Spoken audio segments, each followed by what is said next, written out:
Hello everyone and welcome back to another Blade and Sorcery video for the U8 update. In today's video, we're going to go over things like the new spells and how to use them, how they interact with our weapons, and moreover, how they interact with the NPCs as well. We are also going to be going over weapon handling so it doesn't feel like you're swinging around a 1,000-pound piece of iron. So I'll show you all of that and spells. So thanks for stopping by and let's take a look. So the first thing we're going to look at is going to be the fireball. So I'm on Oculus right now, so what I do is I hold the A button on the right hand. I'm going to start with my right hand. So if I hold A or the bottom button, I could select fireball like this. So I'm holding A, select fireball. So then I can hold down the trigger, and my guy will start charging up this fireball just like this. And you can just hold it, you know? And then to cast said fireball, because if you just let this go, it just dissipates, you know? You could be like, oh, fireball, and nothing happens. What you do is you hold down the trigger until your guy has a fireball, and then just like you're shooting it, you're gonna go release the trigger and push forward like this. See? And we cast fireball. I can charge 2 fireballs like this, and then I just go ahead and shoot the fireballs. It's pretty straightforward. I hope no one was kind of struggling with that one. That's how you shoot fireballs. Okay, so still sticking with fire, what we're gonna look at now is how to imbue a weapon with fire. So I have the longsword. I'm going to select fireball again, and I'm going to hold the trigger right here.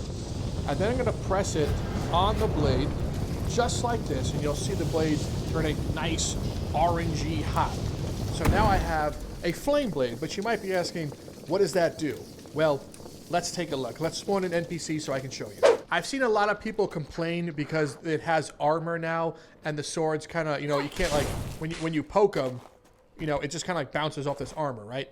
So what I found out is with the fire spell, if you imbue a weapon with fire, it helps with penetration. So now that it's imbued with fire, I can more easily stab into their armor rather than kind of bounce off it. And that is because I've imbued it with heat. So that's what they were going for with the penetration and different armor. So no longer can you just kind of like slice things and go right through their armor. You have to imbue it unless you're using a much more penetrated weapon like the rapier.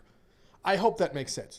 Moving right along here, the next spell we're going to look at is the gravity spell. I've seen a ton of questions with this one, so let's just dive back in so I could show you how to do it. There's a bunch of things you can do, so I'll go as slow as possible and use as much detail to show you how you can use it. Once again, we're going to hold down the spell button. We're going to select the blue, where it looks like blue in the lower right, the blue Y. So that's selected. In my left hand, I'm going to hold the bottom button again and select the blue Y. So now I have gravity imbued in 2 hands. So now when I hold down this little trigger, in this hand, I hold a ball similar to the fireball. Same thing with this one. However, when you cast it, it doesn't really seem like anything's happening, right? You could just cast it and nothing. It doesn't shoot anyone. That's because there's different ways that the gravity can interact. So with this NPC right here, if I charge up a gravity ball, at close range I can kind of shoot her with it. What it's doing is a slight force push. And if you use your mind and imagination, you could use 2 and 1 and do more of a force push. You know what? Let me show you on an NPC that's still alive. So this NPC, what I'm going to do is charge up 1 in each hand. And I'm not going to put them together yet, but what you're going to do is just shoot them out. And it gives a much larger, almost like force push in a way. The next part of using the gravity spell is the ability to grab the NPC in various different areas. So if you want to just kind of aim your hand at them and press the bottom trigger. So now I've bound her hand and I've bound her leg. So if they were casting or they were swinging, well, similar to Dark Chains, you can kind of just grab them, but you could just grab one thing and they can still kind of do stuff. So if they were standing up, I could just grab her and make her stop being able to do that. I can also aim towards the neck like this, and I just really like the way it looks now.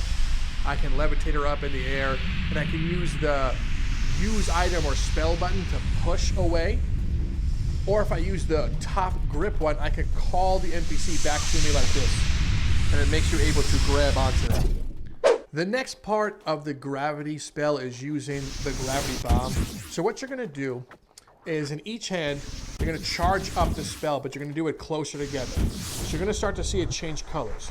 versus if I did it here, see how it's totally different? When I bring them closer together, it changes colors. So I'm holding both triggers, and what you're not going to do is try to cast it like this, because nothing happens. You're going to be like, oh, I thought I did it. What you do is you charge them up again, and once you hear it nice and full, you're going to cast it on the ground like a bomb, like boom! And it goes into this wonderful orb. So here's what it looks like outside. The NPCs just kind of float around in there. And when you go back in here, you're not affected, and you can use the grab thing to kind of move them around easier and have them fly around. It's super fun. So once again, hands close together, charge it up. Once it's charged off, you literally let go of the triggers while casting it towards the floor like this. Boom! And that's the gravity bomb. Now let's take a look at how the gravity spell interacts with weapons. So I'm gonna cast it by holding the trigger and literally imbue it just like this. You'll feel it vibrating and you'll see like this aura around it. So now when I let go, it's floated and you can interact with it. It's very, very cool. And if you hit an NPC with this spell, they take how it's imbued as well, and you can knock them so far away. There's other things you could do with things like staff, so let me show you what this will do to an opponent. So let's take a look at her.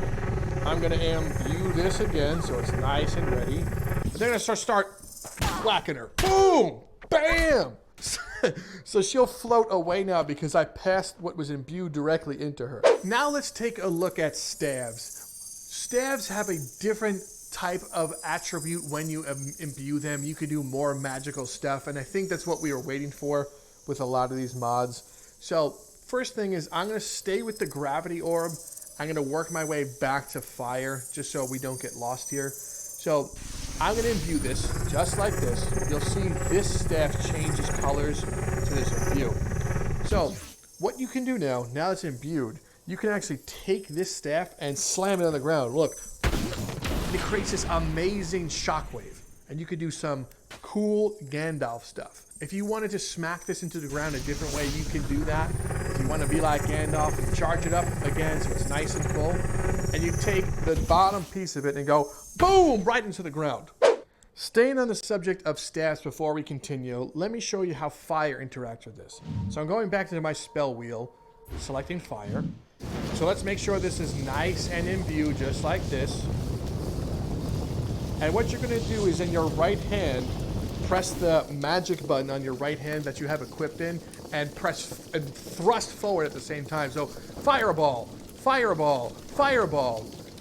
This way you can guarantee that you're shooting. A lot of people just kind of press the use button. They're like, no, nothing's happening. You have to pretend like you're casting this. You are the caster, so make sure you press the use magic button while you're thrusting or while you're kind of doing this thing. Otherwise, you will just go bwah, bwah, bwah, and not shoot anything. Finally, we have the lightning spell, and this one should be very familiar to everyone, but I'm still going to show you how to use it, but hopefully it's pretty straightforward. So what I'm going to do is I'm going to hold the magic button, select lightning, do the same thing in my left hand, select lightning, and then I can hold down the trigger again to bring up a ball of lightning in each hand. So to cast it similar to gravity, you could push your hand forward just like this, and your guy he'll cast it, but he only casts it on objects, you know? So if I wanted to shoot this thing, I charge it up, and then I press forward, and he should cast it. You know, it's kind of reliable, but you need to make sure you have a nice force into it when you go to do it. Alternatively, if you wanted to just fire it, what you're going to do is hold it, holding the trigger right now, and I'm going to turn my hand upside down like this to just cast it wherever I want. And if I move my hand back, I'll stop. Casting, not casting. Same thing goes with the left hand. Not casting, casting, dual casting. Well, that's how you use the lightning. I hope that wasn't confusing. I know for me, I struggled a lot with trying to use lightning, especially in the beginning. I didn't really get a good grasp of it.